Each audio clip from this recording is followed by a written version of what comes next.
So the three moods in Tibetan art are the three different expressions. Primarily, it's facial expression and then it's ornamentation. The three moods that a figure can have. And the differences between male and female are very small. It can be very difficult to tell the difference between male and female deities, especially early on. It becomes much easier after really the 16th century to the present.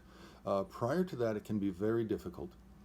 Now, the three moods are peaceful, semi-peaceful, semi-wrathful. Yes, a little bit awkward. It's an awkward term. And then the last one, the third one, is wrathful. The peaceful deities are modeled after the classical Indian gods of Indian culture, the description of Indian gods, where they are basically appear as though they're 16 years of age, wearing flowers and jewelry and gold and precious gems and very beautiful heavenly garments. In the Tibetan system, they would often say silks. So the deities, these gods, both male and female, are also very androgynous. It's very difficult to tell them apart. The and also the facial expression is very important. The eyes are somewhat narrow, a little bit meditative. They can have three eyes in some cases, but generally two. Very beautiful complexion, smiling faces, a peaceful deity. Now, a peaceful mood. So the second, the semi-peaceful, semi-wrathful. Now these are a cross between a peaceful deity and a wrathful deity.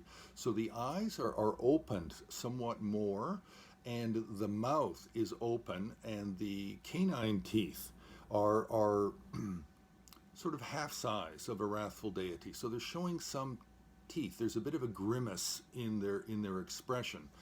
Plus they're wearing bone ornaments. So they have a crown of skulls and bone earrings, and they're also more sparsely clad than the peaceful deities. And they can also be holding more wrathful attributes, such as a curved knife or a skull bowl, things of that nature, a Katvanga staff against the left shoulder. Wrathful deities have very large, bulging, bloodshot eyes.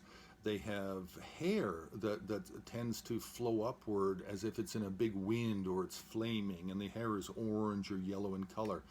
They have mustaches, they have little bits of beard, sometimes a flared nose, pink, a little bit like a wild boar, angry boar. Also, the bodies are fatter. The limbs are larger, they're heftier, more muscles on the body, more definition, and they have even more wrathful ornaments. More wrathful ornaments can sometimes be hard to see, but it could be a necklace of 50 freshly severed heads, or standing on a corpse, or standing on several bodies. So there's the wrathful deities are then surrounded by flames. Now the semi-peaceful, semi-wrathful can also be surrounded by flames, but how the flames are depicted by the artist, but to differentiate the semi-peaceful and then the wrathful is also different. The wrathful flames around a wrathful deity are very furious, as if it's in a huge storm where there's tremendous wind and there's fire, and the flames are just blazing and curling and growing everywhere. So we have these three different kinds of moods, and these three moods can be applied to all of the different, most of the different deities.